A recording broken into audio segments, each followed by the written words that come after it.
కథాభారతి శ్రోతలకు స్వాగతం. వారం వారం వెలువడే సీనియర్ రచయిత శ్రీ వి రాజా రామ్మోహన్ రావు గారి నవలా హృదయం శీర్షికలో ఈనాటి నవలా హృదయం వట్టికోట ఆళ్వార్ స్వామి గారి నవల ప్రజల మనిషి. వట్టికోట ఆళ్వార్ స్వామి నవంబర్ 1వ తారీఖు 1915 మాదారం గ్రామం, నల్గొండ జిల్లాలో జన్మించారు. ఆంధ్ర మహాసభ స్థాపకులలో ఒకరు. వీరి మరో నవల గంగు. తెలంగాణలో తొలి తెలుగు నవలా రచయితగా గుర్తింపు ఉంది. దేశోద్ధారక గ్రంథమాలను స్థాపించి 35 పుస్తకాలను ప్రచురించారు. నిజాం హయాంలో జైలులో ఉండి అక్కడే జైలు లోపల కథలు రాశారు. మరో 25 కథలు రాశారు. రామప్ప, రభస, వ్యంగ్య వ్యాసాలు రాశారు.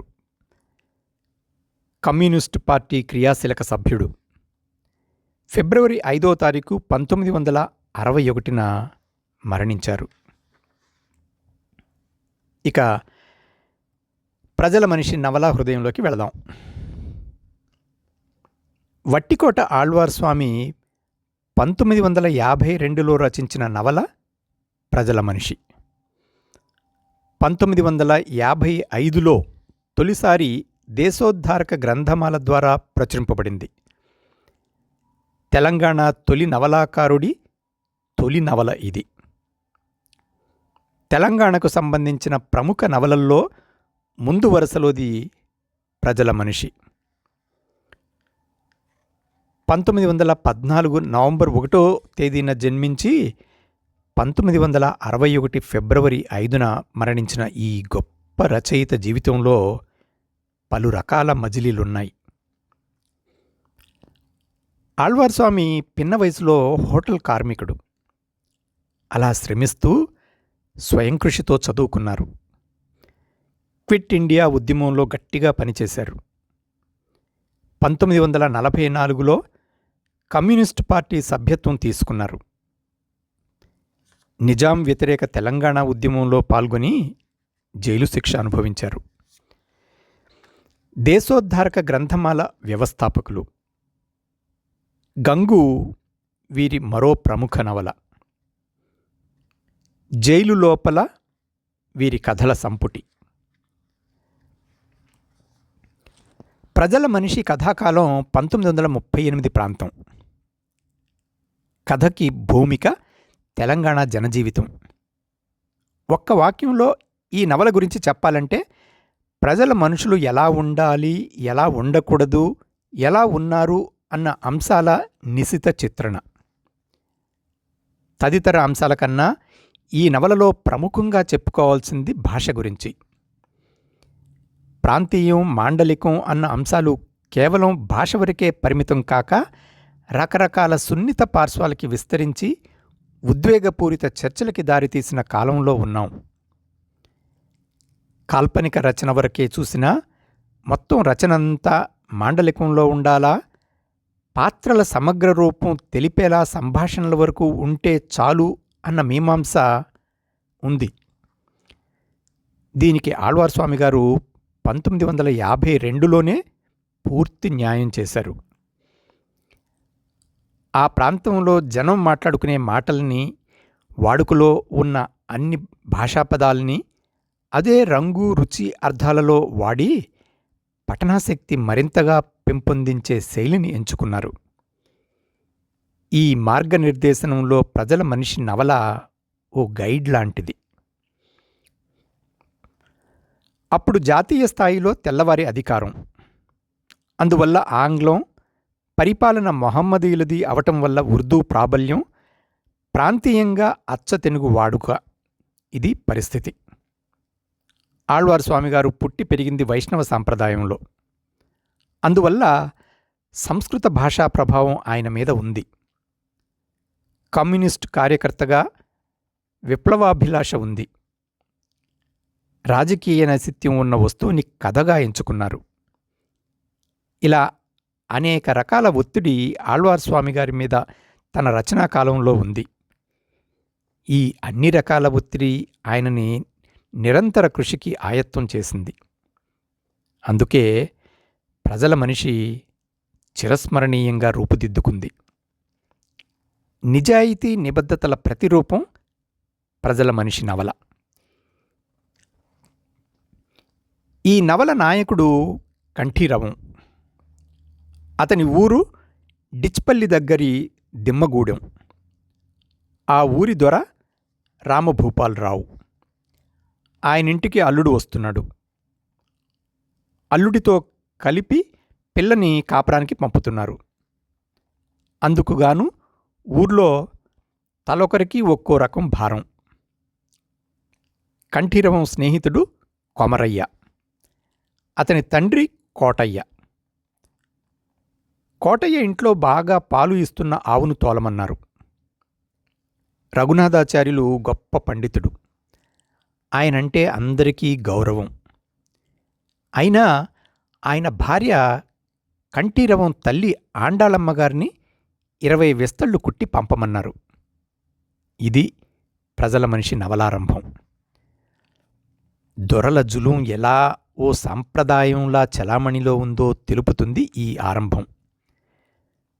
పరిపాలకులకి తొత్తులుగా ఉంటూ తమ క్రింది వారి మీద జులుం చేస్తున్న దొరల స్వభావాన్ని ఈ సంఘటనతో ఆరంభించి దానివల్ల ప్రజలకి ఎన్ని రకాల ఇబ్బందులు కలుగుతున్నాయో తెలిసేలా సాగిన నవల రాను రాను చిక్కబడుతూ సాగింది.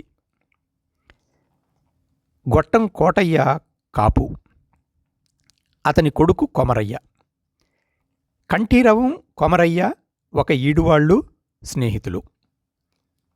ఈ ఇద్దరి స్నేహితుల ఆధారంగా వేరువేరు నేపథ్యాలలో సమాంతరంగా సాగే రచనా పద్ధతిని ఆళ్వార్ స్వామి ప్రణాళికగా చేసుకున్నారు.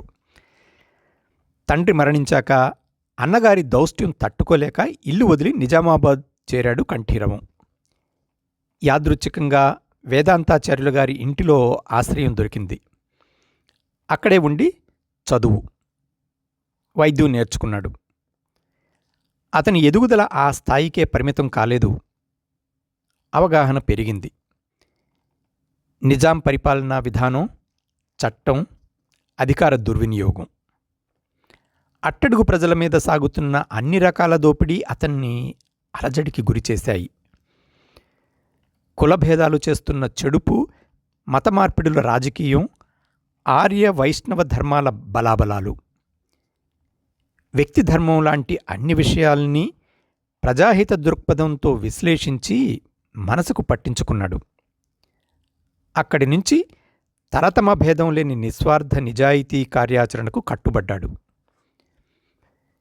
కంఠీరవం కొమరయ్యల వ్యక్తిగత జీవన స్థాయి నుంచి, గ్రామస్థాయి నుంచి కథ ముందుకు సాగి ఆంధ్ర భాషోద్యమం, నిజాం వ్యతిరేక తెలంగాణ ఉద్యమం వరకు సాగి చివరికి హైదరాబాదులో కాంగ్రెస్ ఉద్యమంలో పాల్గొనటానికి వెళ్ళిన కంఠీరవం నిర్బంధంతో ముగుస్తుంది ఈ నవల.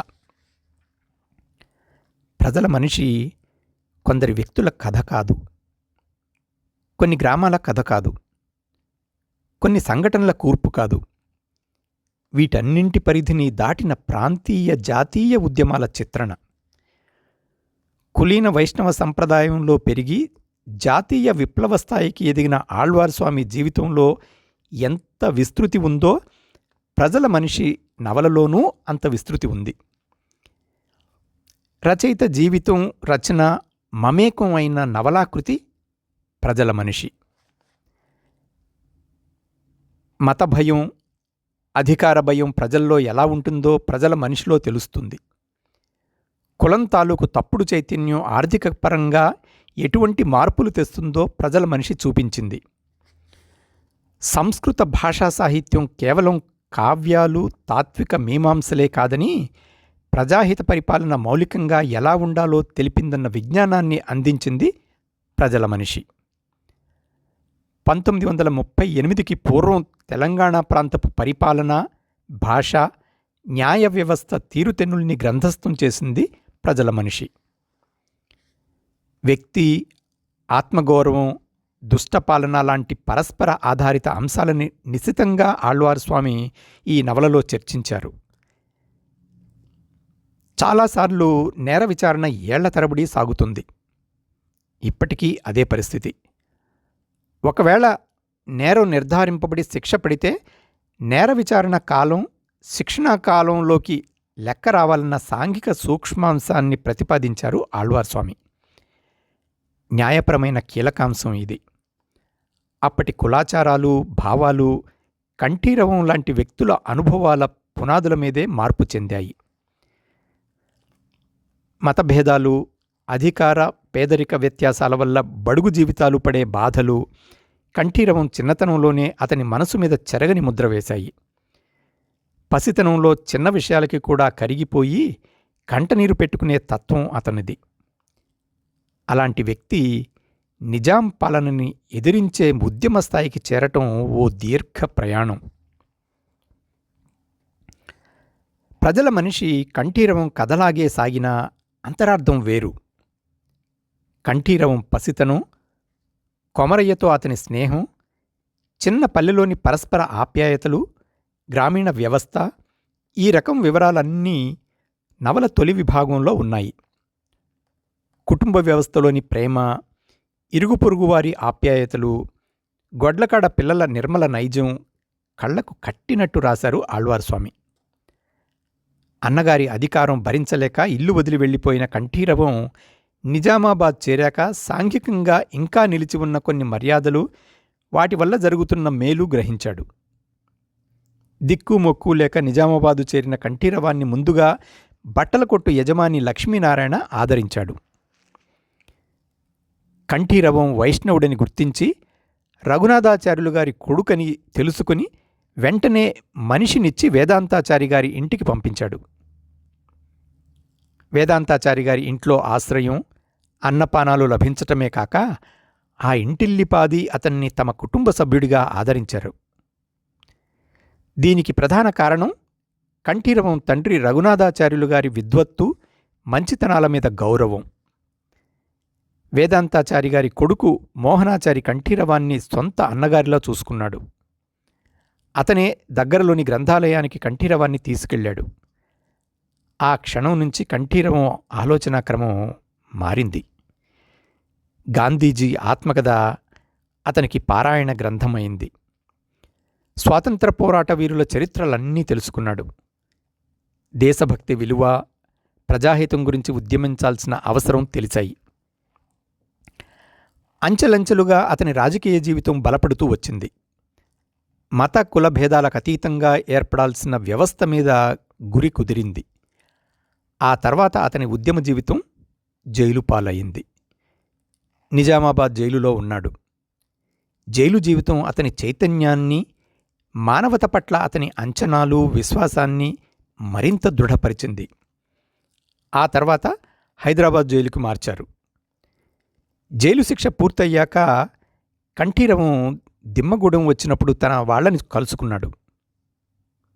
తల్లి ఆండాళమ్మ, కొమరయ్య తల్లి అన్నమ్మ బిడ్డను చాలా రోజుల తర్వాత చూసిన మాతృమమకారంతో దుఃఖాన్ని ఆపుకోలేకపోయారు. కుటుంబ ప్రాంతీయ బంధాలు ఎప్పటికీ మారేవి కావు. దిమ్మగూడెం ప్రజల్లో చైతన్యం వెల్లివిరిసింది. గతంలోలా దొరని చూసి వణకటం లేదు. కొమరయ్య భూమి విషయంలో కుయుక్తితో దొర చేసిన దొంగ వ్యవహారాన్ని కలిసికట్టుగా ఎదిరించడానికి సిద్ధమయ్యారు. ఆ చైతన్యం మధ్యనే హైదరాబాదు వైపు తన అనుచరులతో కదలాడు కంఠీరవం. పైస్థాయి అధికారుల్లో మార్పు కోసం చేసే పోరాటంలో తిరిగి జైలు తప్పదని తెలిసి మున్ముందుకే నడిచాడు. ప్రజల మనిషి ఓ విభిన్న ప్రేమ కథ. కుటుంబ ప్రేమ, గ్రామస్తుల ప్రేమ, సంఘం పట్ల ప్రేమ, దేశం పట్ల, ప్రజాహితమే ధ్యేయంగా పనిచేసే పాలన పట్ల ప్రేమ. ఈ రకం ప్రేమ విలువ కోసమే రాసిన నవల ప్రజల మనిషి. దిమ్మగూడెం గ్రామ మౌలిక స్వరూపంతో ప్రారంభమై రాష్ట్రస్థాయి రాజకీయ చట్టం వరకు, సంప్రదాయ మత విధానం నుంచి ప్రపంచ వివిధ మతాల రాజకీయాల వరకు విస్తరించిన నవల ప్రజల మనిషి. ఒక్క నవలలో ఇంతటి విస్తరణ చాలా అరుదు. నవలంతా సులువైన ఉపన్యాస ధోరణిలో సాగింది. పఠనాశక్తికి ఇది గొప్ప పనిముట్టు. ఆ పనిముట్టు పదునుకు ప్రతీక ప్రజల మనిషి. ఈనాటి ప్రగతి స్థాయి అర్థం అవటానికి అప్పటి ప్రజల మనిషి చదివి తీరాలి. అప్పటి కాలానికి, ఆ తరం జీవితానికి అద్దం లాంటి అధ్యయన గ్రంథం ప్రజల మనిషి. అదండి సీనియర్ రచయిత శ్రీ వి రాజారామ్మోహన్ రావు గారి నవలా హృదయం శీర్షికలోని ఈనాటి నవలా హృదయం వట్టికోట ఆళ్వార్ స్వామి గారి ప్రజల మనిషి. ఈ వ్యాసం మే 31వ తారీఖు 2014లో ఆంధ్రప్రభ.com ప్రచురింపబడింది. దీంతో ఈనాటి నవలా హృదయాన్ని ముగిస్తున్నాను. మళ్ళీ వచ్చే వారం ఇంకో మంచి నవలా హృదయంలో కలుద్దాం. అంతవరకు సెలవు. సర్వే జనా సుఖినో భవంతు.